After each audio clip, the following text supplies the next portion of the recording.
Welcome to another edition of Cosmos with Cosmos. As always, I'm Mike. I'm Liz. I'm Brandon. Yep. And today, Mike's top 10 astronomical discoveries. There's going to be some caveats to this.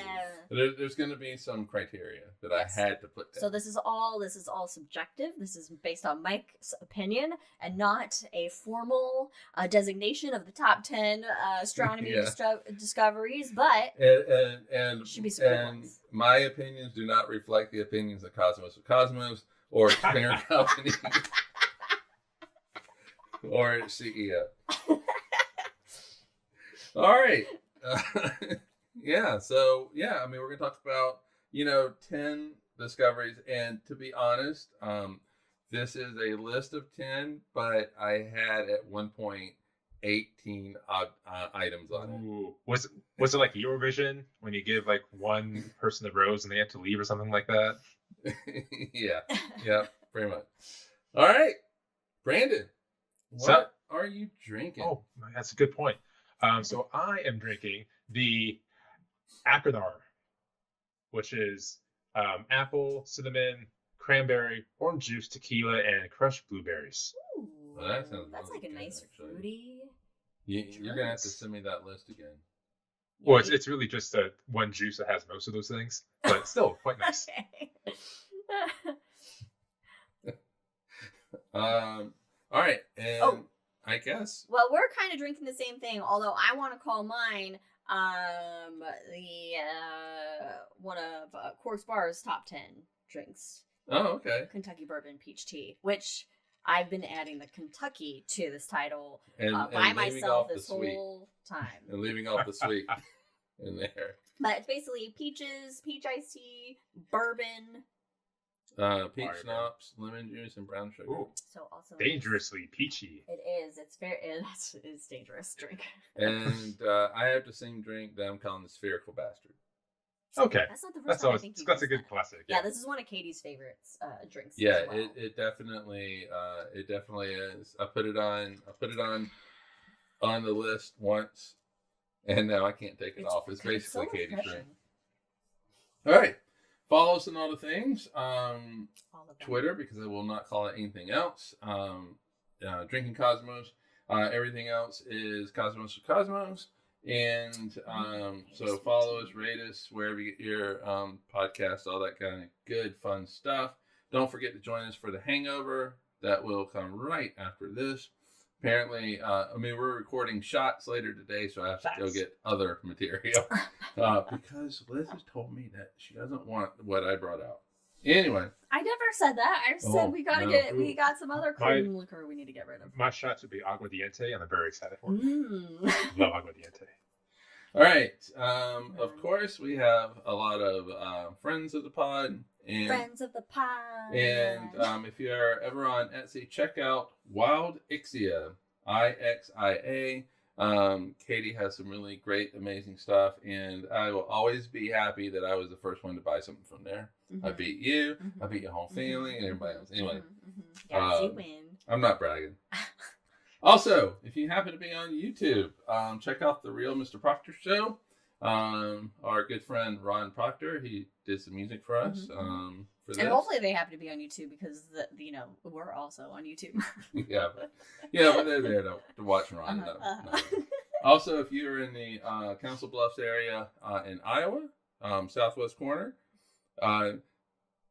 Jack, let me know if I have the geography wrong, but southwest corner, check out Rolling Bus Planetarium. You can tell them that Cosmos sent you. So you don't get anything. You don't get anything at all. But anyway, Jack will give you a tour of the universe and tell you all about the wonders of it. Or just, whatever his show lineup is. Or whatever. And if you do want to check out what they are showing, rollingbluffsplanetarium.com. All right. And as always, they have rules. I'm trying to really keep this iPad. I know, but I just feel like we have rules. If a puppy barks, and apparently Mr. Frodo will be barking. Yeah, Mr. Baggins is in a bit of a tear. He already barked once during this. I don't know if you heard that. Oh, we did not. Yeah. The sound suppression is doing real good. Okay. But he's running all over the place right now. All right. Oh, buddy. So, dog bark, take a drink. If there is a Star Wars reference, take a drink. And of course, Lord of the Rings, take a drink. Lord. Buddy. All right. Our Lord and Savior of the Rings. Now, before we start listing these things, I had to set up some criteria for it. And so I'm going to go over that really quick. Yeah, because otherwise you could just get bogged down rabbit holes upon rabbit holes. Really quick, I realized I was going down some rabbit holes with stuff that I wanted to do. So some black holes. All right. So the criteria are, it had to be an observation, so no theory. Okay. So sorry, Newton. Oh. Sorry, Einstein. I'm already. Oh man. It doesn't mean that theory doesn't show up, because I will talk about it. But so it had to be things that were observed. Oh, okay. Had to be confirmed. Could not be, hey, I saw this. I'm the only one who saw it. So it had to be something that was concerned. Okay. It also had to be astronomical. Sorry, Quarks, because I was starting to go down that rabbit hole too. Of course you were. And also it doesn't mean that there's not any overlap, but it had to be astronomical. And that helped prevent me going down those rabbit holes, like I said. And finally, it had to fundamentally change our idea of the universe or our place in it, and or push technology and theory to the boundaries. Wow. So this is pretty comprehensive. Right. Oh, did we bark? Mm-hmm. You know what? We can't hear it. Your noise suppression is Love that. doing good. I'll just drink that. Every time Brandon drinks because Frodo's barking. Okay. Are we ready to do it? Let's go into it. Top 10. Number 10. Uranus and Neptune. Uranus and Neptune. Yes. So we're gonna go back I in guess time. we did. Not too far. I Not guess too we far. did We're not gonna go too far back in time. We're gonna go back to 1781 for the first one. And I gotta get these buttons down. These buttons are. and let it be known, you did not see any of the pictures. I did not see any of the pictures that we are showing. All right, so I decided to combine these two. They are similar, not only physically, but they are related to each other in their discoveries. They got a lot of methane. Yeah. And so let's begin. Oh, our camera is frozen. Mm-hmm. Cool. That's cool. I can act out the rules of everyone. Okay. So all right. Okay. So 1781. William Herschel makes a discovery from his garden in Somerset in the UK. So he found Uranus. Interestingly enough, a lot of people had spotted Uranus prior to William Herschel's discovery, but they usually always thought of it as stars and stuff like that. Nothing, just a woof of clouds. Well, now we have to. I have to find the right drink button here. He initially thought it was a comet, so initially he didn't even think it was a planet. And after his discovery, it wasn't even him that was the first one who thought of it as a planet.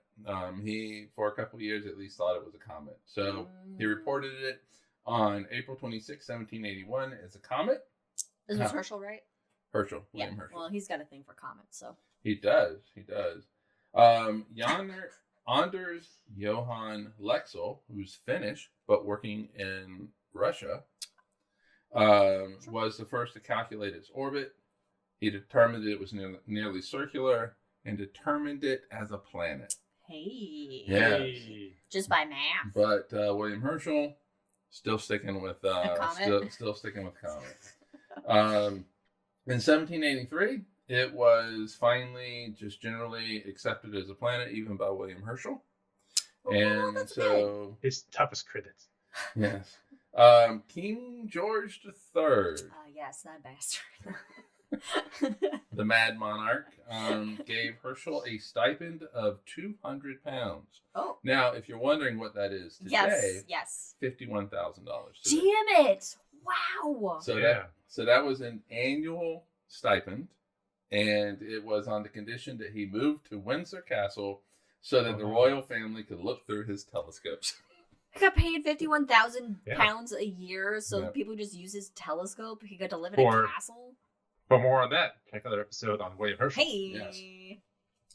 All right, so Uranus is a planet.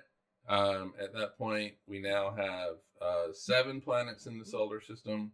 That was the count at the time, but the solar system was not done yet. And so, For another planet was formed. That was perfect. It was right there. I'm sorry. all right, so Neptune. So, gotta get into its story now because it's tied to Uranus. In Yeah. 1821, Alexis Bouvard published tables on the predicted location of Uranus for future dates. Yes, we like to know where the planets are going to be Yeah, in the future. exactly. You know, we like to And keep track so of them. He used Newton's equations to figure it out. And they found quite quickly that Uranus deviated from that. Oh. A Yeah, deviated so Uranus. 1843, John Couch Adams started working on the Uranus orbit problem. The Uranus orbit Glorious. problem. It's glorious. It's a UOB. Independently, Urban Leverrier started working on it too. You can check out a shot on Urban Leverrier. Leverrier published his data, closely matched Couch's data. So a guy named James Chalet started searching for it in 1845, but poor observing techniques and a desire to find comets meant he failed to these recognize, comets. even though he friggin' saw it. Oh God, that's On- gotta really Not just... on one, but 2 occasions. Oh, I would just Anyway, drive me crazy. For the rest of my Leverrier life. sent a letter to Johann Gottfried Gale in Berlin with where he thought Neptune would be, and Gale found it that night. He was like, "Hey, I think it's right around Ooh. here," and he Yep. was like, "All right, let me just." And then they're And like, aliens. So, Neptune discovered, Uranus discovered by one of the greatest observational astronomers, Hell yeah. William Herschel, and Neptune discovered by mathematicians. Mathematicians. That's great. I always love that. I mean, you know, I wouldn't be discovering any There's- planets by math. All right. There's no way you guys didn't hear that bark. No. Oh, was that a bark? I thought something like. Yeah. Okay, that one we did hear, but it didn't Okay. sound like a bark. So drink if you want. Cool. Drink if you got it. I like just took a sip. So. You know what? It would be great if like the Hershey's was around at the same time Herschel was, because then Hershey's kisses. Oh, And yeah. you can make like a whole little like. Anyway. Hershey's. Number 9, exoplanets. Exoplanets. All right. Very planet heavy so far. Uh, Not bad. Yeah. Well, Yeah. you know. All right. They're pretty So, neat discoveries, these exoplanets. all right. For this, we do not have to go as far back. Just 1992. Okay. Oh, ancient. I was working at the Indiana. Melton Observatory in Columbia, South Carolina when this came down. Obviously, I was not involved in the discovery of these things. But it was the first exoplanets discovered, the pulsar planets. There were 3 that, at the time it was 2. They saw 2. And on January 9th, 1992, radio astronomers Alexander Wolfson and Dale Frail announced discovery of 2 planets orbiting a millisecond pulsar called PSR 1257 plus 12. And so what they noticed was as the pulsar, they didn't actually see the planets. They saw its effect. Yeah. And so the pulsar spins very quickly, millisecond time, but it would speed up, it would slow down. It would speed So up there was and an slow element down. of drag there. As the planets go around it.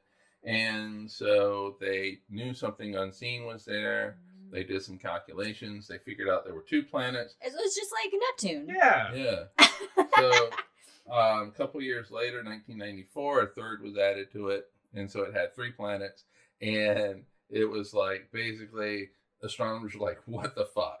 Yeah, pulsar with planets. Yeah, this was not what they were expecting to find because the supernova would have destroyed the planets and most likely did. These are second generation planets. Which is so cool. Yes.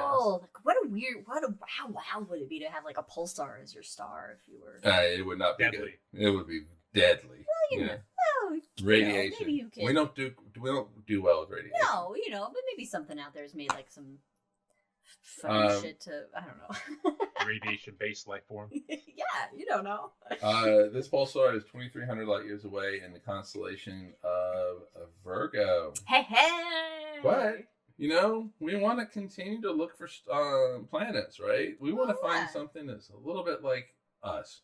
Not something that is completely like the Earth, maybe not like us. Crazy, like a pulsar. And in 1995, we found a planet around a Sun-type star, 51 Pegasi B. Hey. Let me guess. In the constellation of Pegasus? It's actually in Aquarius. Oh, what the fuck? Astronomers? It's in Pegasus. Oh. Wow. You totally... God, you took that so seriously. Your delivery on it was just like...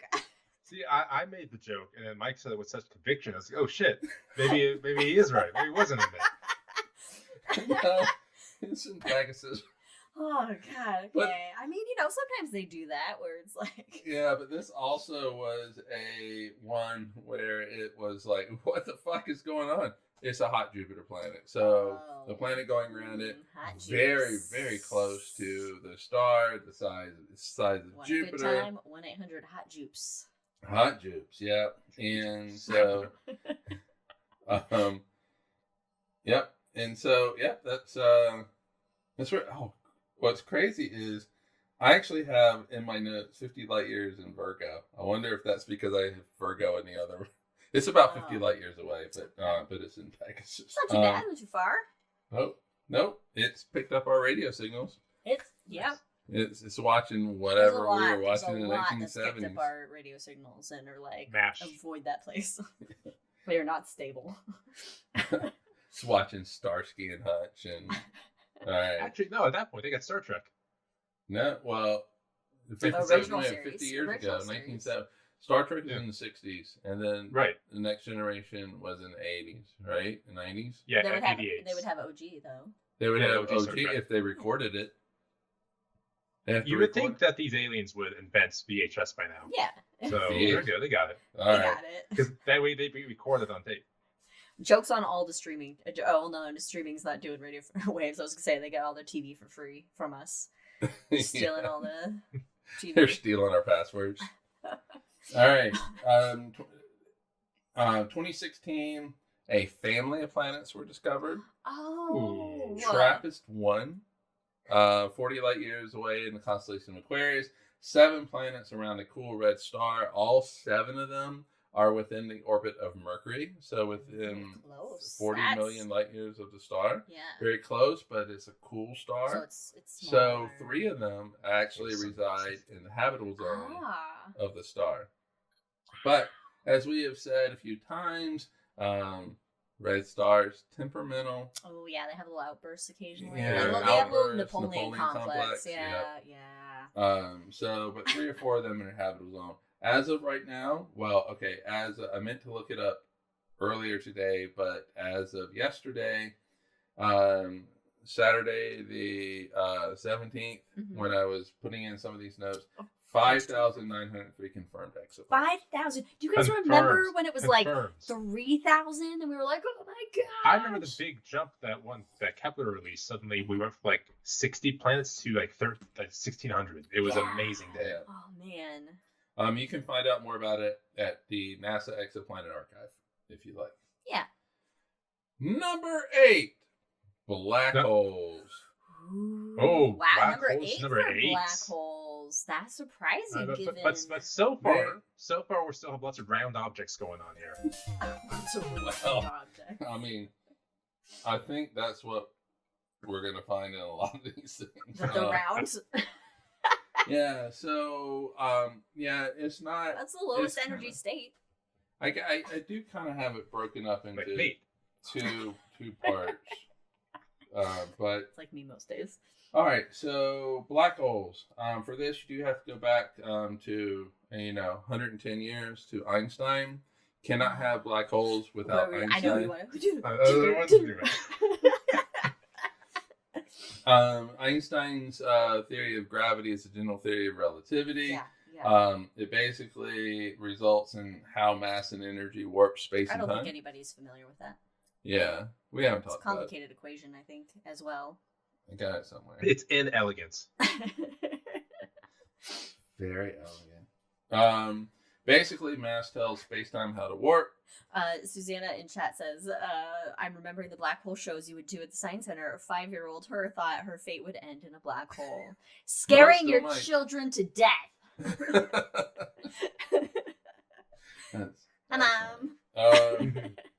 So basically, mass tells space-time how to warp. Space-time tells the mass how to move in it. I could fill a whole episode of 10 proofs of general theory of relativity, but some of them are the precession of Mercury, the bending of light, gravitational redshift, binary pulsars, gravitational waves, frame dragging, gravitational lensing. And so those are all proofs of frame drag. This sounds like a Digistar issue. Yeah, sounds like somebody answering in a ticket right now. Gosh, our camera paused again. What is going on with our camera today? This is gonna I drive don't me know. crazy. Anyway, so that's released in 1915. It's okay. Are we still good? Yeah, we're fine. Oh, okay. Still frozen. We're fine. I know we're frozen, but we're gonna In come nine- back. We're gonna come back. Also in 1915, at the end of 1915, Carl Schwarzschild provided the first exact solution to the Einstein field equation for a spherical non-rotating mass that has become known as the Schwarzschild black hole. These things do not exist in nature because everything spins, and these do not spin. But basically, in the solution, he identified a distance where no known force or pressure could stop it from becoming a singularity, and that distance is the Schwarzschild distance. All right, so that is the theory. They had to then look for these things. We had to find it because We got to find it. I mean, but it's pretty tough. Took a while. I mean, yeah, because it's not. You can't. I mean, all light. It doesn't emit. And we see by light. Yeah. So how the fuck do you see this black hole? Exactly, and you have to see its effects around other things. With other things around. Yeah, yeah. It's And like so, ghosts. 1964. X-rays were discovered in sickness, and so they had constellation. What? The constellation. The constellation. That's Virgo. basically NASA launched a rocket. Cool. As they do sometimes. And it went up, detected some X-rays, and Came back down. It was like, yeah. all right, I'm done. So they didn't really know what those X-rays were, Mm-hmm. but they did eventually figure out that it was part of a binary system where there was a massive blue star going around an unseen companion, and basically that unseen companion is pulling off material, and that is creating an accretion disk, which is the source of the X-rays, and that is what that rocket saw. But it took a while for it to be classified as a black hole. Really? Not just the evidence wasn't there. It started to actually the evidence really started to come in for it, to the point where Stephen Hawking and Kip Thorne had a bet about it. A gentleman's bet. Yeah, where one of them would get a gentleman's magazine, and I don't know what the other one was going to get. Wait, who was getting the magazine? Kip Thorne got the magazine. And Stephen Hawking had to pay up on it. But anyway, in 1990, it officially was designated as a black hole, the first black hole ever. Ooh. Yes, In the universe. in the universe. Yeah. But in 2019, a little project called the Event Horizon Telescope took a couple of pictures and took a picture of That easy. it's just It's just so easy. It's so easy. So M87, easy. which is a big, huge elliptical galaxy, has a black hole in the center of it. There's this incredible Hubble picture where it shows the galaxy and this stream that comes out of it that is black hole farts. pretty much, yes. Yeah, And then Sagittarius A star, which is a supermassive black hole at the center of our galaxy. The Event Horizon Telescope took a picture of both of those. Basically, it's a really big global network of radio telescopes. And using some interferometry? Yeah. BLBI. Yes. And it actually was as if general theory of relativity needs more tests. It was a test of general theory of relativity under extreme conditions because relativity predicts a shadow on a dark shadow-like region caused by gravitational bending and capture of light. And so there's a shadow, and these pictures show the shadow. The shadows of Mordor. Yeah.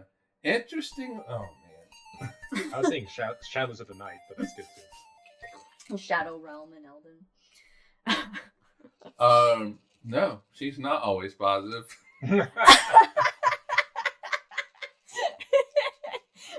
Catching her on a good day. Hey. Oh, God, no. Come on. I'm almost out.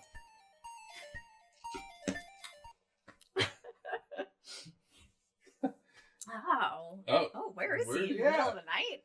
All right. Okay, continue and we'll find more about. Interestingly enough, Einstein did not believe in black holes. Oh, Yeah, he thought they weren't a realistic scenario and were outside proper physics. Oh, he's in it's just Qatar? a hole in the universe.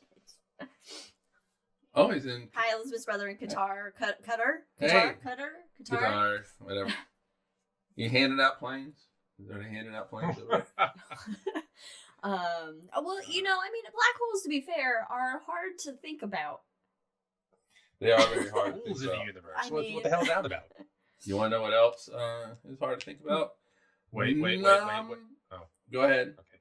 I was going to make a bad joke, but let's go on. What else is hard to think about? I don't know. That's what I was trying to think about. And suddenly, that's the thinking is hard to think about. Number 7. Gravitational waves. Ooh, right through the waves. Get some LIGO action. 2015. Again, these were a prediction of general theory of relativity. It took us 100 years to find it. There was a lot of indirect evidence. Because we needed technology to find all the things that Pretty we had much, the time yes. to think about when there was no TV. There's a lot of indirect evidence for gravitational waves. Basically, energy loss in a binary pulsar system and causing them to their orbits to shrink. Yeah. So clearly something is taking away energy, orbital energy. That would be gravitational. And then sometimes they go. Yep. Exactly. Big probability.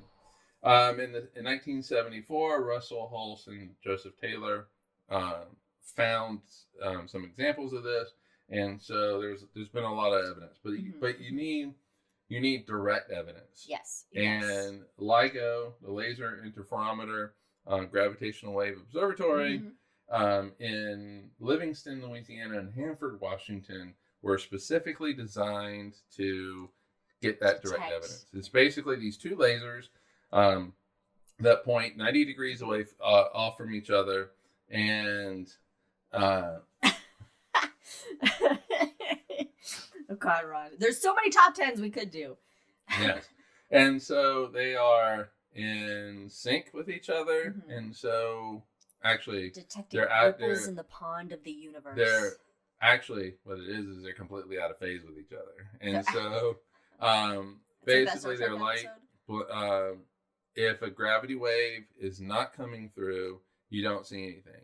Gravity wave comes through, they stretch. So one leg of this will stretch, the other will contract. So you see a blip of light. Ah. And so like a slinky. Yeah, and so that's exactly what happened. On the 14th of September 2015, LIGO detected a ripple in space-time caused by the merger of two black holes 1.3 billion light years away. And so, but this, these events, I assume, they have to be orientated in a certain way to catch these ripples, right? Because I feel like these events are happening Are Well- large enough events happening like frequently throughout the universe? Well, like gravity waves are always going through you. You just I guess so. most They're of just, them it's very are they're too small. too light, detect. too In light, fact- and two black holes would be a pretty big. Yeah, in fact, Einstein thought that they would be too small to detect. And Yeah, we'll take that, Einstein. We got lasers. and even if it's not oriented correctly, it still is going to get out of phase from. Mhm. And these two observatories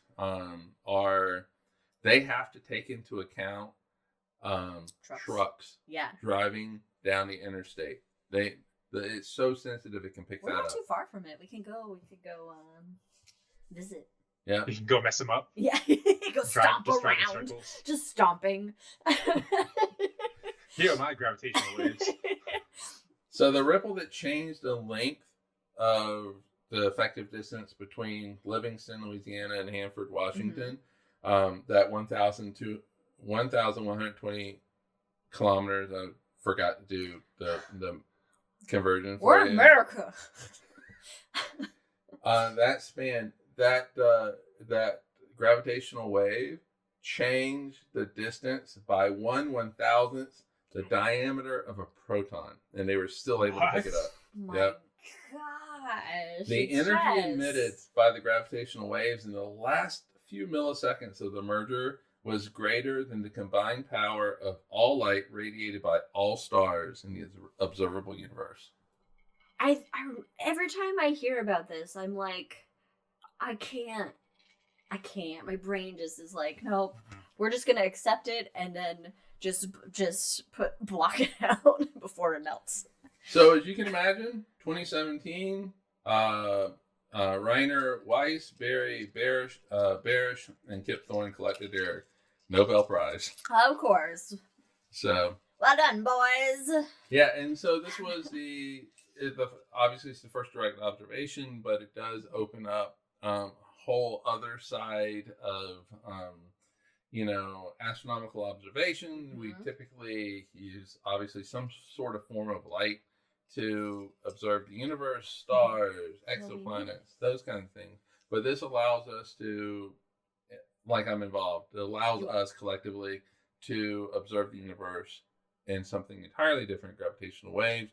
You just need these big ass detectors to see it. Yep. All right. You ready? Yeah, I'm ready. Okay. Yeah, let's do it. Okay, we're ready. We're ready. Number 6, Jade's GS-Z14-0. Ooh. I knew this was going to make the list. I just knew it. I don't know if I know. Did you really? Anything about? No Jades. idea. No, I had no idea what Jade is. Okay, good. I'm not alone. I'm like, I don't know what this is. It's in Virgo, Liz. Wow. Actually, I was like, is it? No, it's in Fornax. Oh, All right. next. So it's the southern hemisphere. Southern Hemisphere, yeah. All right, so this is from last year. Oh. And this is from the James Webb Space Telescope. Oh, Webby made the list. This is the most distant and oldest galaxy currently observed. It has a redshift of 14.32, which means that it appears as it was 300 million years after the Big Bang. God, that's so soon after the Big Bang. Yes. Now, we could just leave it there, but Okay. there's more to it. There's more to this story. It's over 1,600 light years across, so not big compared to like the Milky Way. That's small. It's small. That's It's small, but still a lot of stars in it, right? yeah. So it is extremely luminous, suggesting a high mass, possibly several hundred million times sun's mass. So, several hundred million stars. Yeah. I mean, it'd be less than that because you have some obviously there's really bright stars, so it's less than that. It's like similar to Milky Way. Would there be Sounds more like- larger stars, or What's that? would there be more larger stars, or are these more like Well, yeah, because it's very luminous, and so you need the luminosity of the big big boys. the big boys Third shining generation brightly. stars. yeah. So yeah, it does show signs of reddening by dust. So there's signs that there's dust in it. Okay. So So star stars have formation. stars have then exploded to leave that dust and stuff and stardust behind. Yeah, pretty much. Uh-huh. And then you get more stars. Not only that, astronomers have detected oxygen in it. So yes, My stars God. have exploded, and it suggests that stars and stuff may have formed more rapidly than previously thought.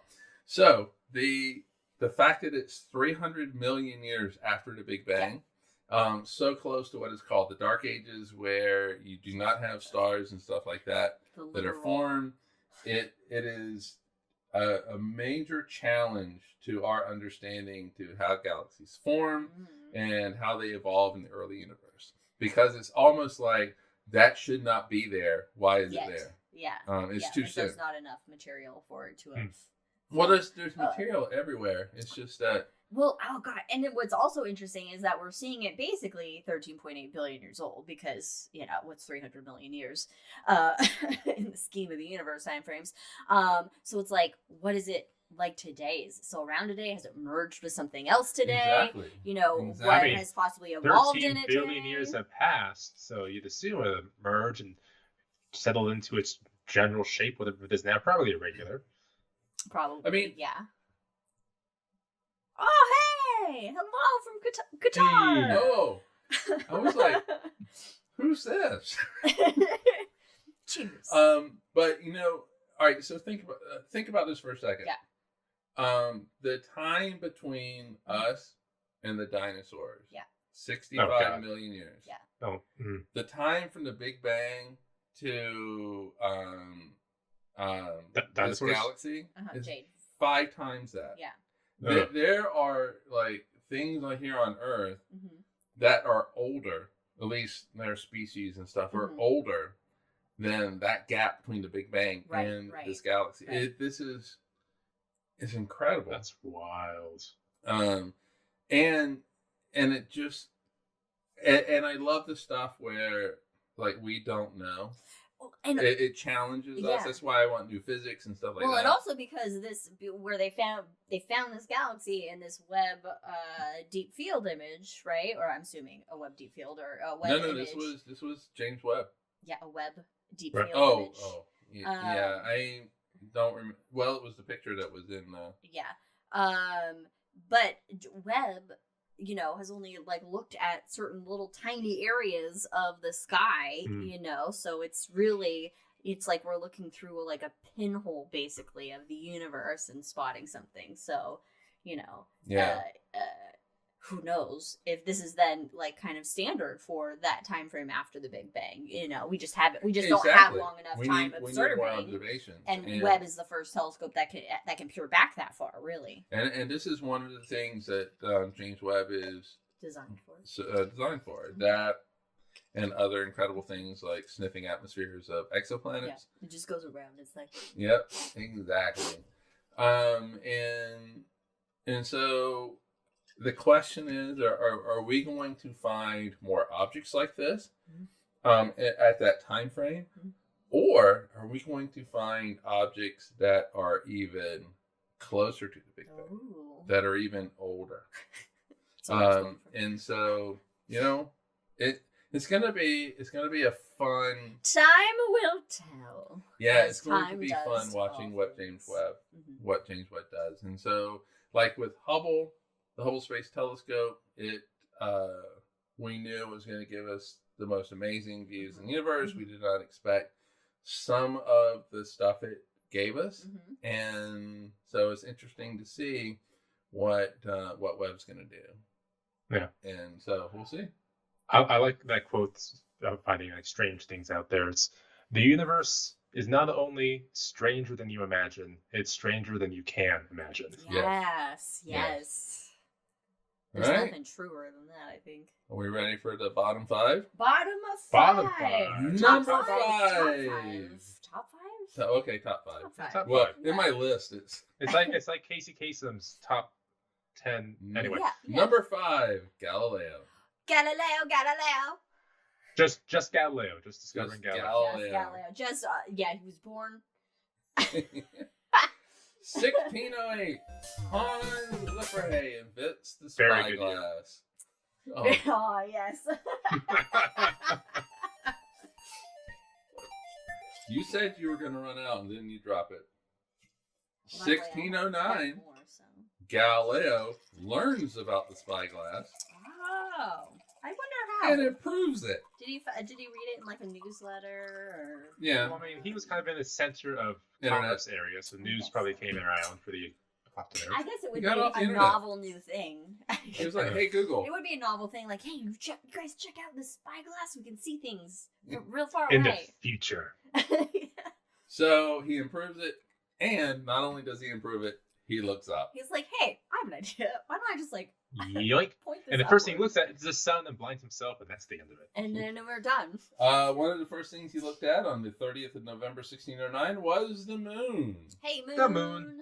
Hey, moon. And at the time, they thought the moon was... Made of cheese. Was what? Made of cheese. Made of cheese. Yes. Was a As it should be. smooth sphere. Oh, what? How? But you could see Because the they bunny. thought everything in the heavens was perfect. Oh, right. Because that's right. the domain of God, right? Right, And yes, so I everything forgot. in the heavens Yes, is good. It's human ego. And so Oh, look, David knows some facts about a telescope. You can tell the photo from Webb because there are 6 lines covering the stars instead of 4 as from Hubble. Yeah, they're from the Mirrors, reflections yay. of the man, mirror so I gotta stripes. get all my stuff right. You gotta get your shit together because you know some stuff. All right. Anyway, they thought it was a smooth sphere. Yeah. Galileo looks at it. And he He, goes, sees "Oh." mountains. He sees valleys. He sees craters. And So he so didn't look at it when it was full. what? He didn't look at it when it was full. Well, he's like, I'm gonna look at the sun, so it is a little bit of moonlight doesn't matter. It's just reflected sunlight. That doesn't hurt vampires for some reason. Yeah, I know, right? These are the holes, plot holes. Plot holes of the universe. January 7th, 1610, Galileo looks at Jupiter Jupes. and discovers little stars next to it. These little bright lights. Those little stars became known as moons, and they are Io, Callisto, Ganymede, and Europa. It challenged the common belief that the Earth was the center of the universe, and everything went around the Earth. Because if other things have stuff rotating around it, or I'm sorry, or revolving around it, then the Earth isn't alone. The Earth doesn't have to be at the center. Right, and Moons over my hammy is my favorite thing from Denny's. I'm sorry. Anyway. they're not giving us any money. Oh. All right. October 1610, he looks at Venus. It records the phases of Venus. Shit. And the only way that Venus could have those phases would be if it goes around the sun. And with that, the Earth moves from the center of the universe to the third What do you planet. think when Galileo saw that? Like his first thought was like, It's like, oh, he's thinking, I'm gonna gloat over so many people. I'm just going like- to take the Pope down. he's Uh, like, You know, but like we've said, what's really cool though is for every like scientist that's Mhm. doing research, there is that one moment where they are the only ones who know what they know mhm. in the entire universe. And at that moment, he knew why the Earth That was the third Nikki planet C from the was sun. correct. What? That Nikki Nikki C C. was correct. Yeah, and, That's like his Beastie Boys rap name. Yeah, Nikki C. C. and he has the evidence for it. He also looked Copernicus, at by the the way. Milky Way, and the Milky Way is made up of countless unresolved stars, so it's not this smooth. Milk. They really Substance. didn't know what it was, but he looked I at it through mean, a that's telescope. fair. I mean, it just looks like a cloud, really. Yeah, and It's Aether so up there. Yeah. all the light blend from these unresolved Check out stars right, blend so- together. All the light from these individual stars blend together, make it look like Yeah. that cloud Yeah. going across. Yeah. Meanwhile, the highest resolution image of the Andromeda galaxy that Hubble Oh, took when God. it came out, and I Those remember lines. putting it on the Planetarium dome, and I was like, it looks a little grainy, right? Like as if it's low res. All those little grains, those are stars. Those are stars. Ah. Yeah. They came out with a newer high res a few months ago of that. And I stuck it on the fancy dome I'm in, and I just kind of these are stars of galaxies. This is insane. God, it's wonderful. All right, so as Brandon has mentioned, he did look at the sun. And Well, everybody looks at the sun. Right, at okay, least but not through a once. telescope. Not through a Well, telescope. he didn't know. we have to say, I think our lawyers, we have a whole team of lawyers say, Don't look directly at the that sun. we have to say that is a dumb as fuck idea.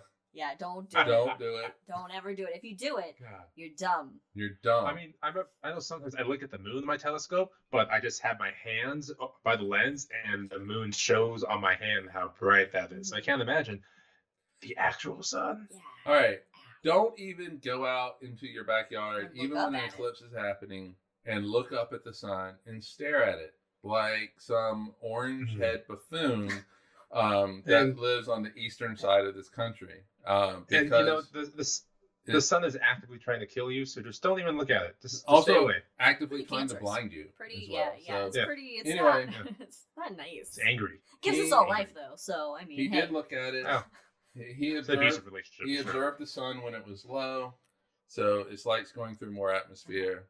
So at least he Okay. did So, that. so he did it for a second. And he was like, "Oh, that was a bad idea," and he probably like Pretty much. blinked for like an hour. I do like it when the sun's really low on the horizon with like a little fog in front of it. You can actually look at it with no problem and see this beautiful circle. Sun's getting So low, his yeah. observations fundamentally changed our view of where we are in the universe and the nature of the universe. He published his observations in 1610 in a book called Sidereus Nuncius, The Starry Messenger, which was a sensation at the time and helped establish the telescope as a tool for the scientific And make exploration. the church roll mad. Beautiful. And as you can imagine, yes, the church didn't like it very much. His excommunication rescinded 1992 Yes. because he really cared at that point. Number 4. Oh wait, I wasn't ready for But number wait, 4. there's more. The expanding universe. Ah, Hubs. I know Hubs. 1929. Here we go. But the story happens. Do we have to take No, a drink? Well, we gotta take a I drink. didn't mean to have that on, but Okay. because I accidentally did it, then fucking take a drink. Okay. Every time Liz pushes a button. Every Take a time. Yeah. So our story with Hubble starts actually in 1919. Edwin Hubble, fresh out of the army. Dave said that dude deserved a Nobel. He He went. didn't earn a Nobel Prize? I don't think he did. Oh, And wow. actually, I meant to look that up. Anyway, He's got a telescope named 1919. after him, so. Edwin Hubble heads west to Mount Wilson Observatory and the 100-inch Hooker telescope, Like a telescope. the largest at the time. So, yeah. So, Either way, you're getting something good out of it. what? I said, either way, you're getting something good out of it. Yeah. What? Rugby, right? The position's the hooker. Oh, yeah. Oh, Oh. oh. Nobody There's knows. another position- ru- There's no, another position called Herker too. I just can't remember. 1923. No, Hubble that's looks at fine. Andromeda and discovers Cepheid variables Oh. within Oh, Andromeda. It allows him to calculate how far away it is and determines its outside of the Milky Way, which puts an end to the debate of what debate, Brandon? The great great debates. My favorite debates. Which they were debating whether or not these little clouds of dust and gas Island universes. or island universes or galaxies like the Milky Way, so really far away, Mhm. or within our Milky Way, and the Milky Way is the only thing. Mhm. I believe we might actually have a shot. Or We an have, episode. I think we I'm have sure we have a multiple whole thing. episodes where we talk about this, I'm sure, at some point. All right, so it expanded the universe, and at the time, they thought the universe was static. In fact, Just all static. it was not. So It's galaxies just- were not moving. No, not moving. Oh, okay. Not static. Not that static. I'm just saying. I'm just saying 1% of that I was gonna say technically. is from the Big Bang, so. Oh, 1% of Winter yelling at Indiana. is Yes, from the Big 1% of is from the Big Bang, yes. Bang? All right. So the universe was thought to be static, to the point, and it was so ingrained in the belief at the time that Einstein put his famous cosmological constant in his theory of general theory of relativity, which would, because he quickly realized that the universe would contract Okay. because of gravity, so he put it in so that it would stay static. Static. And that was his greatest. Well, we'll get there. Oh. We'll get there. I just want however, to show I know things. You do know things. Hubble was not done yet. He did study other galaxies, combining that with other people like Schleicher, Vesto Schleicher, who did a lot of Vesto Schleicher. Yeah. This Yeah, isn't a he Star did. Wars name. He's a top 10 astronomy name for sure. he would get basically the redshift of these objects out there, and so combine that with what Hubble was finding, and he found that the universe was expanding, and that is when Einstein calls the cosmological constant his Greatest blunder. Exactly. In there, we all make blunders, you know. So all this is in the early 1920s, in November 23rd, 1924, because as one does when you make a discovery, Yeah. You name it after Hubble yourself. published his findings in the New York Times. Oh, yes. And on January 1st of 1925, Thank you. I got a comment on my shirt. Oh, Voyager okay. Extra. he presented his findings to the American Astronomical Society. Mhm. So this is the first time astronomers hear about this, and he finally gets around to actually publishing it Finally gets around to it. in a peer-reviewed journal in 1929. That's why the date for the expanding universe is 1929. It's really yes. early 1929. Great year, 1929. At least Yeah. something good came out of it, I guess. Yes, because it all went south in October, right? Well, at least economically. Yes. Not universally. Number 3. Oh, Number wait! 3, here we you go. You gotta warn me. The cosmic The background CMB! radiation. What? Yes. I was hoping this would show up. Yeah, of course it It does. shows up everywhere. What are they talking about? Well, it is. It isn't that 1% and It that's is. static.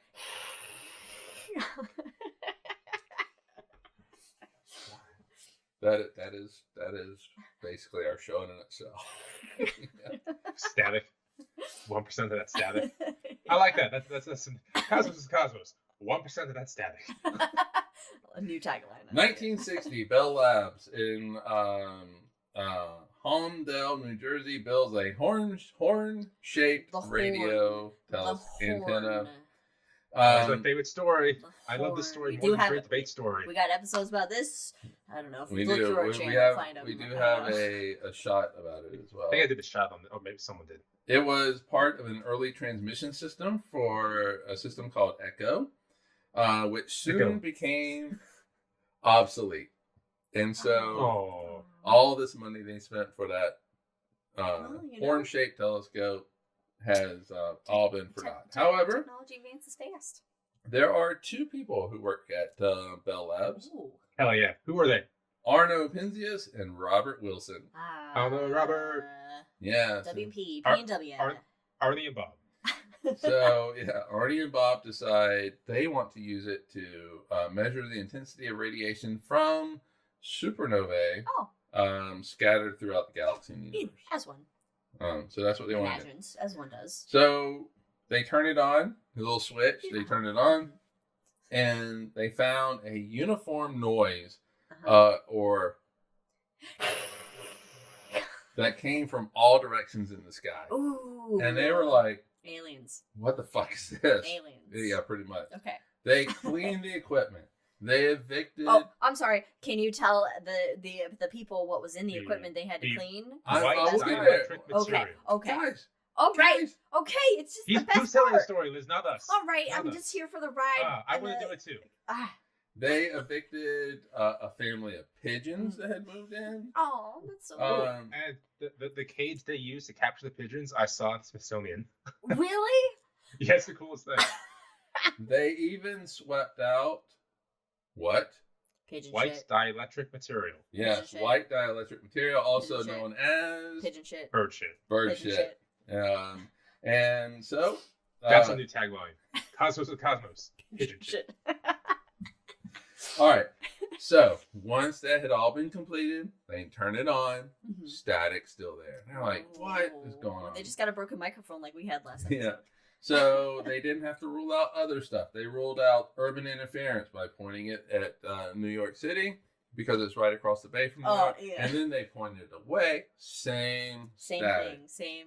They check all the cables and they turn it off, turn it back on again. Yes, they did that. Yeah. They checked out.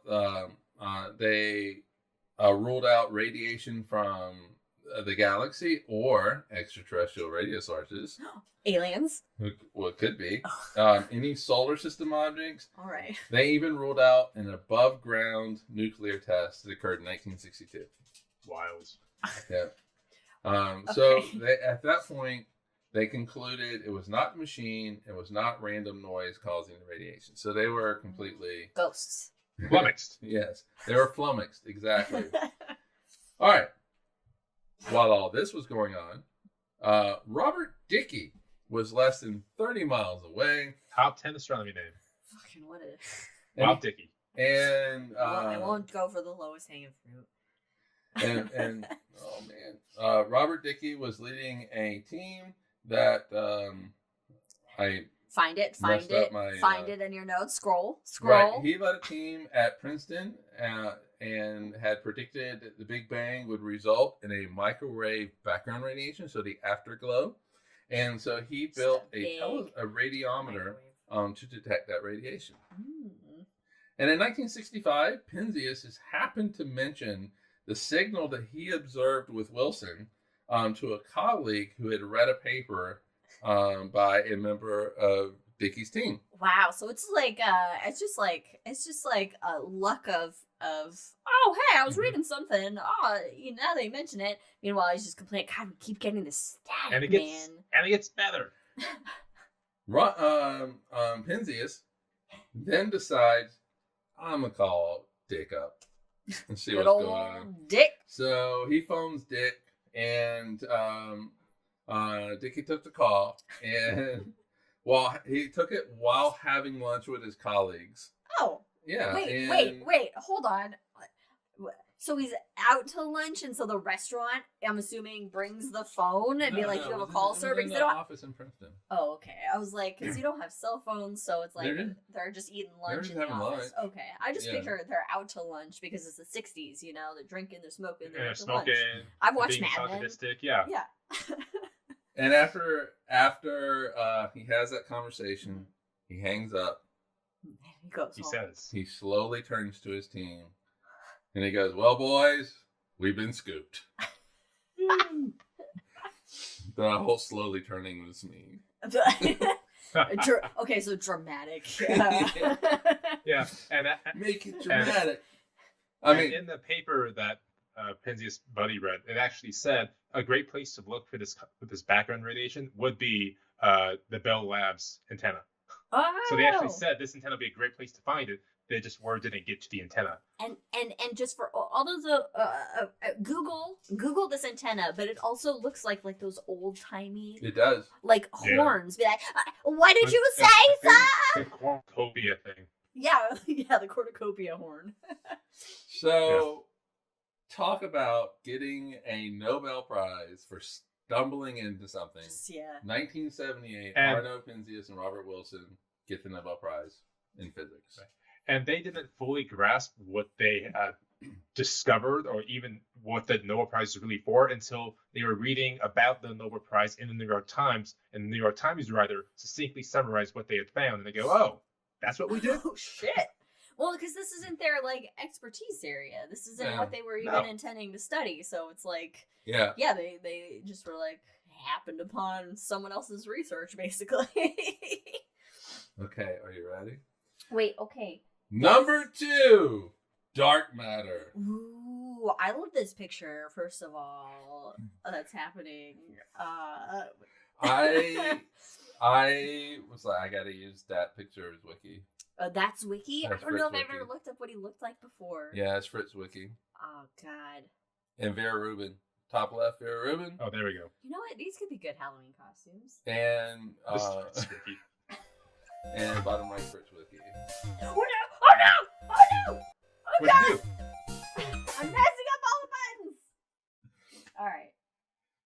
Okay. So we're this good. is where we like. Okay. So David, that answers one of the questions you had. Yeah, we're drunk at this We're point. professionals. All right. Drunk professionals. Okay. So It's okay. dark matter. Our dog Leia is concerned because I started yelling. The story of dark matter, the journey into what is dark matter, begins Tale as in old as time. 1933 with Fritz Zwicky. Zwicky. I could do a whole show on Fritz Zwicky. In fact, I might do that. My next Have show. we I not think done we've that already already? done that. We have not. I looked it No? up. Oh. I looked it Well, up. our Xbox name is the Zwixter. Yeah, we did. We did a shot. We did a shot on it. Okay. But we did not do a full-on full show. episode on Zwicky. I thought we did because he No, was because like, he's got all kinds of crazy Yeah. stuff. yeah. And then we yeah. can challenge each other to push-up competitions, just like We Zwicky could. did. Yep. I mean, we have talked about him Mhm. enough in all of our shows to Yeah. where we can say, well, that's I the guess show. so. Yeah. But Wait, anyway, montage clip. so I might, my next one that I might write might be Mr. Unless I get through Zwicky. it first. Kidding. I want to steal it from you. Anyway, he was Work looking at the together. Coma cluster. It is a cluster of galaxies. The average speed of galaxies in a cluster is dependent upon the total mass of the galaxy of the cluster.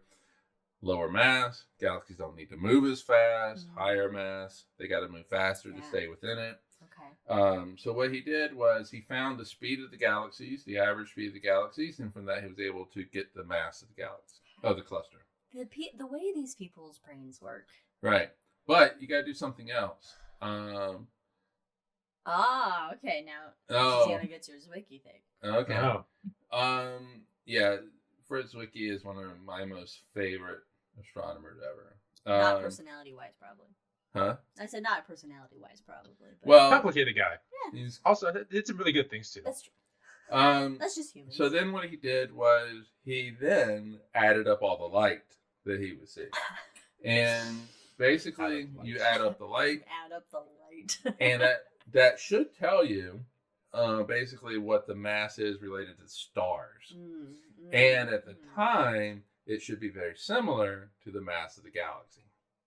At Makes the sense. time. Sure. But what he found was that if you add up the mass of the galaxy based on speed, and then the mass of the galaxy based on the stars you see, that the galaxy cluster is actually 10 times the mass of the stars you see. So it's got more mass than it should. It's got more mass than Because it it's should. hidden weight. Well, And- mass is not weight. I will clarify that. And he called it dark matter. Yeah, because He was the first because he couldn't see it, and all of that. Alright. I guess, what are some other fun names for dark matter? Unknown matter? No. Oh, that's a good question. Dark matter. Unseen Make-believe matter, imaginary matter. Yeah. All right, so basically, he also, based on general theory of relativity, Mysterious matter. he Alternative predicted matter. the existence of gravitational lensing by massive galaxy clusters. And so it bends the light, Yeah. and you'll see these arcs and stuff like that. He was ignored More by cushion for the astronomers. pushing, Elizabeth. Am I right? He was ignored. He was ignored by astronomers, Uh-huh. and Okay, so they're like, you're crazy. yeah, pretty much, Okay. because he did have some crazy things. Yeah. But he also was the first to, talk about neutron stars and things like that. So yeah, he had a lot of great ideas. He was. It was so ignored that the first gravitational lensing was discovered in 1979, 5 years after he died. So no wonder he thought astronomical journals were bulging with useless trash, quote unquote. Wow. Uh-oh. And astronomers are spherical bastards. No Yes. matter how you look at them, Yes. they are just bastards. Spherical bastards. Spherical bastards. Spherical Cheers, everybody. bastards. Yes. Yes. I forgot about the spherical bastards term. Why do we have to? Oh, because I said more cushion for the pushing, right? Oh, okay. And then All my right. brother's on here. I I was missed just that. in general. All right, not that- 1970. I got a whole nother one I got to do. Very nice. All right, Leah, go on now. I don't get it. 1970. Vera Rubin. Vera! It's a fun name. I Robbed do of a like that Nobel name. Prize. Yeah, well, yeah, because, Yeah. vaginas. she was studying the motion of stars in the Milky Way, and at the time, the thought was move fast. A very solar system model. So near the stars in the center of the galaxy should move faster, and then the ones way out. We got one model, so they should slow down as they go, based on Newton's theories, but also general theory of relativity also reduces to Newton's theory in the end. So that was the general thought at the time. But what Vera Rubin found was that stars in the distant part of the galaxy were moving pretty much just as fast as the ones in the center of the galaxy. So they should. It's like, wait a minute, you should be going so fast. And she did some calculations and found that there was some sort of hidden mass 10 times the mass of the visible matter. There you go. Huh. That's weird. Yeah. It ain't no matter. And so, both Zwicky and Rubin said that sure, this is in the galaxy, but it's also these cluster and also in the Milky Way, but it's throughout the entire universe as well. And so Vera Rubin said, quote, in a spiral galaxy, the ratio of dark to light matter is about a factor of 10. That's probably a good number for the ratio of our ignorance to knowledge. We're out of kindergarten, but only in about third grade. Yeah. We're not sure. Again, we're not sure what it is. It could be. That's great in Oklahoma. Dark matter could be things called wimps or machos. Could be a combination of two. It could be something else. Could be anything. It could be aliens. We don't know. We don't know. Really, we just don't know yet. Really dense aliens. But yes, Vera Rubin Observatory. Yes, Vera Rubin. It better be opening, guys. Vera Rubin robbed of a Nobel Prize. Well, yes, because again, quite a few robbed of Nobel Prizes. Anyway, ready? I think we know. Number one. Hold on. I think we know. I think we know. Number one. Dark energy. Dark energy. Is that what you knew? Yeah. All right. So, dark energy, 1998. Hubble Space Telescope, and basically to borrow, I can't remember the particle physicist who said it, but who ordered that?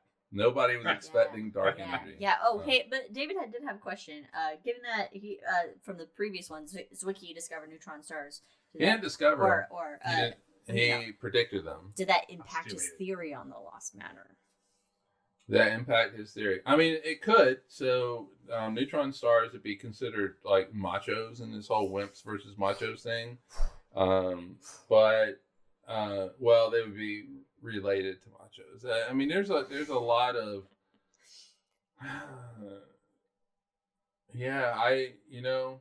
maybe I don't know that it didn't. There isn't anything that I've read that said. We don't know. That we don't. His it's okay. thoughts. We don't know. Yeah, I mean, scientists can say that. Wait a minute, what? Okay, sorry, we're getting distracted by comments. Anyway, so I mean, it could. Nights for the next 10 years, It could affect his thoughts on dark matter, but I mean, all he could say is it's something dark. There's something. He didn't elaborate on. There's some matter you can't account for. Things like that. Yes. He just said this is whatever it is, 10 times. And then you have magic energy to go along with the matter. I feel like matter and energy are like, kind really of intertwined through the universe. Matter's frozen energy. Anyway, dark energy. So you just broke Liz there? Anyway. Oh my God. All right. Dark energy. Got focused. Potential. Okay. All right. So, a brief history. 1912, Henrietta Swan Leavitt discovers Cepheid variables. The 1910s, Vesto Slifer uses a spectrograph to measure how fast nebulae are moving away from us. 1922, Alexander Friedman, a Russian, A Russian? He's a Russian. Okay, he said Rushman. I heard Rushman. A Rushman. Uses general theory of relativity to give multiple possibilities for the evolution of the universe. Expanding was one of them. 1927, George Lemaitre, Belgian. You only drink when the dog barks, but you can drink for seeing a dog. Yeah. Oh, he's barked a few times. You guys haven't caught it. No, we just don't hear it. Your noise suppression Right. is well. He also determined the evolution possibilities for the universe, and supposedly, Elizabeth is making us drink, as Elizabeths do.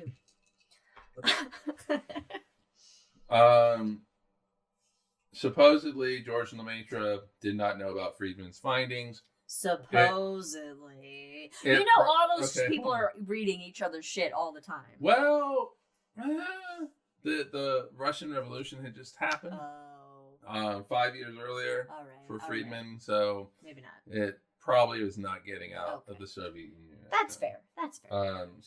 But he was a priest. So Catholic priest, interestingly enough, Oh, those are um, the most like. basically coming up with the start of the Big Bang Theory. 1929, Hubble says the universe is expanding. Mhm. And at that point, the question was, is the universe expanding or will continue to expand it? Is it slowing What's down gonna happen? or is it going to continue to... Is it going to be a big Crunch Wrap Supreme? Yes. Hmm. Yep. Or is it going to continue to expand at a constant speed? Like what happens after a Crunch Wrap Supreme?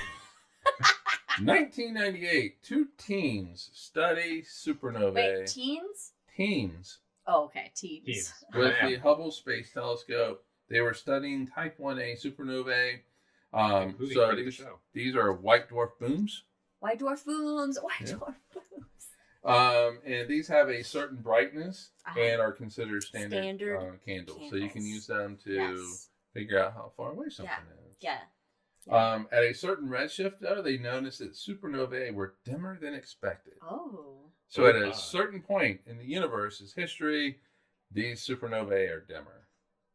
So after removing the effects of dust in the universe, because you got to do that, because that can dim stuff. Maybe they just- It's dusty out there. Maybe Yeah. they just weren't motivated enough. You know, they just were lacking Yeah. conviction. Yeah. You know. I like that. Unmotivated supernovae. Yeah. They determined that the supernovae and the galaxies they live in were further away than expected. Ooh. So that means that instead of slowing down, the universe expansion increased and made the supernovae further than they should be. Hey, you know what we need to do on the show is we need to do the balloon visualization where you Oh, put with the dots on the balloon and then you blow up the balloon and you see how they Yeah. all, you Right. know, that would be a good And visual. And we'll just explain it for the podcast listeners too. Yeah. Well, they can just watch the video, people.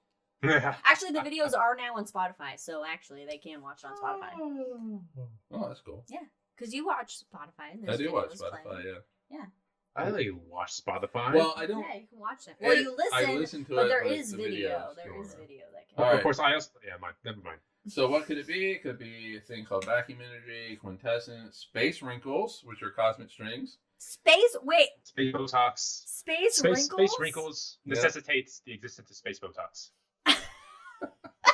Smooth out those gravitational waves, people. So Easy trick. they're basically one-dimensional cosmic strings that are wreaking havoc. So space wrinkles. As wrinkles too, they wreak havoc on youth. Could be a flaw in general theory of relativity. In fact, Einstein was the first There's to no admit flaws that we have found in general relativity. pretty much, yeah. In 1919, Einstein floated the idea that there might be a modification to general theory of relativity, but it didn't go anywhere. But people are still trying to Modify it. trying to modify it, but it just seems to work in every other You even see it? instance. General relativity. It just works. It It just just works. It's perfect. All right, I do have some honorable mentions. Honorable mention. Won't get into We them? don't have a graphic for this. That would No, be cool. I It would be don't. like hold on. We got a comment. I understand because we're on a delay a little bit. I understand dark energy fits the observations best, but may I ask what kind of exotic alternative possibilities there might be to explain the phenomenon? Kai, you are too well spoken for this podcast, David. Let me tell you. Quintessence. Well, I can't quite remember what quintessence is. It's an essence of 5. It's It's a Nice. party It's of like- 5. quintessence is Nice. there's like an energy in Yeah. the universe. It's not the vacuum energy. Yeah, It's like the Another energy. Force. the Force. Yeah, I guess. I mean, it's like a negative It's just energy Uh-huh. that causes the universe to Expand. expand, Mhm. which is different from the vacuum energy, which is a very quantum mechanical kind of thing. And so, Basically, nobody no. Well, knows. And there was also the idea that maybe the standard candles were just wrong. Oh yeah, Yeah, but you That's know, the true. thing is like you do look at standard candles, and they're pretty standard. But occasionally, when you buy a candle and it just doesn't, it's like you got a bum candle or one that doesn't really stay. I do like. I mean, the fact. What do we take a drink for? Was there a dog sighting?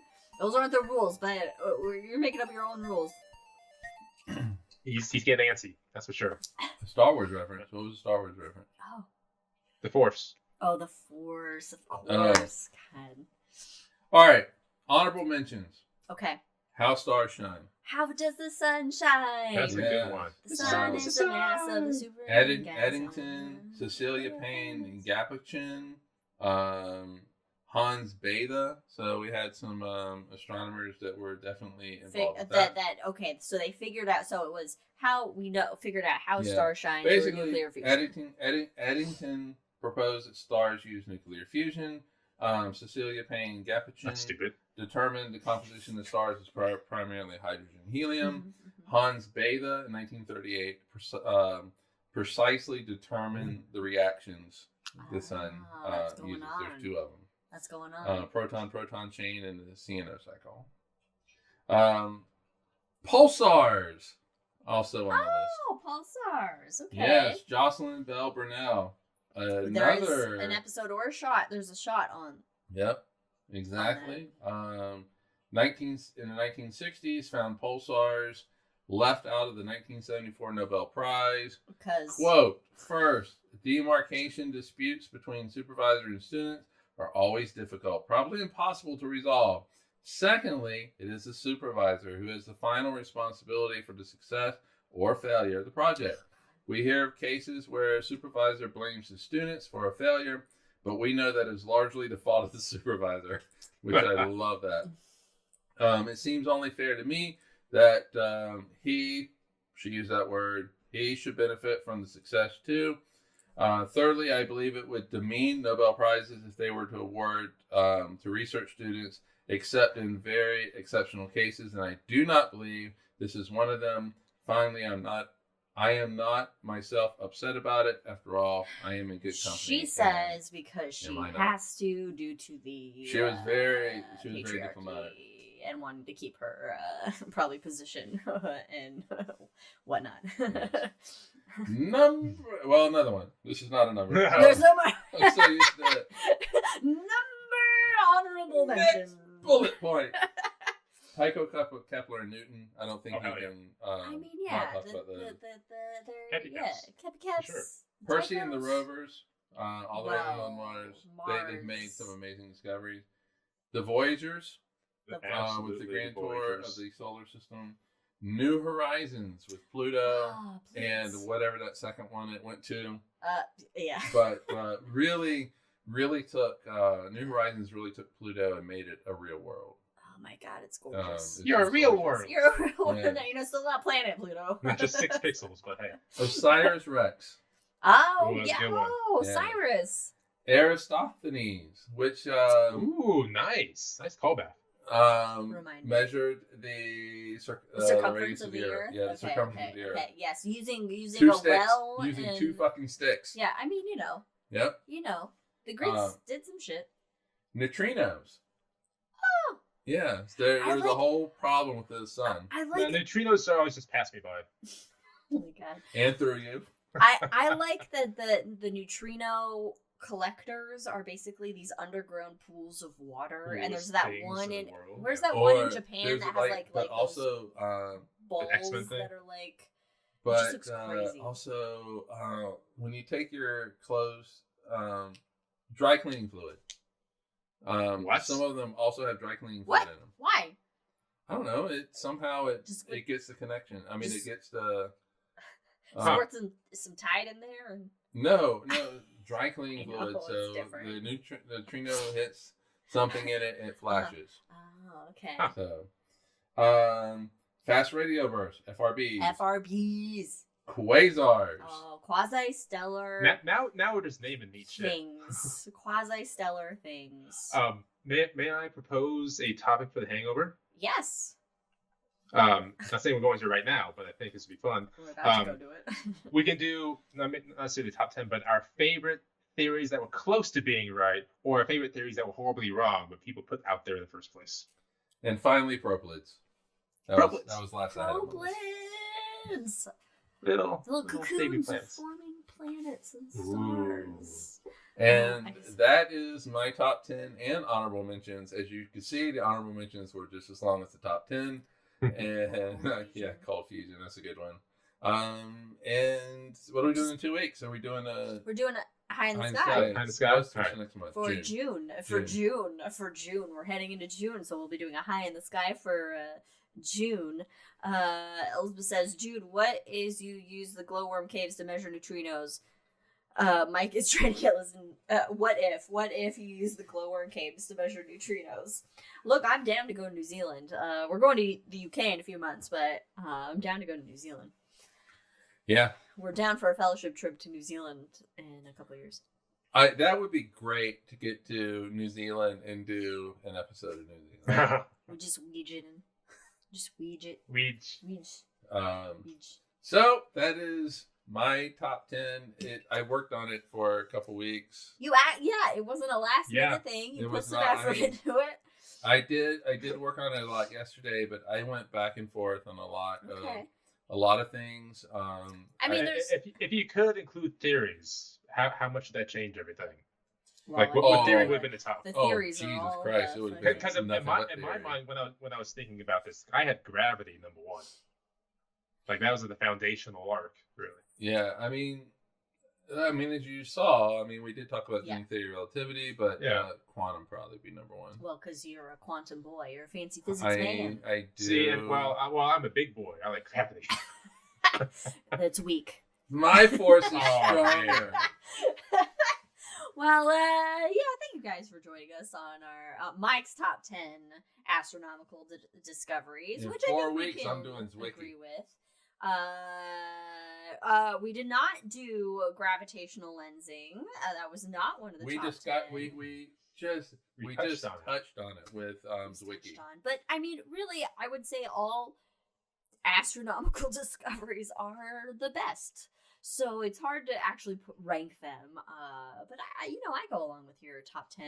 I pretty much agree. Yes, Susanna. We will have a special guest star In the fall. in the future episode of one of Mike's progeny. I did not say that Well, word correctly. You will sit right here in the middle. Also finish your Squished drink. between us. So prepare yourself for that. Anyway, thanks for That's a good joining size us. Suzanne and I are both very dramatic. They are so dramatic. Oh, God. Mike gets it from Susanna, really, but no, Susanna, you get it from him 100%. Anyway, thanks for joining us, everyone, on this episode of the Cosmos of Cosmos.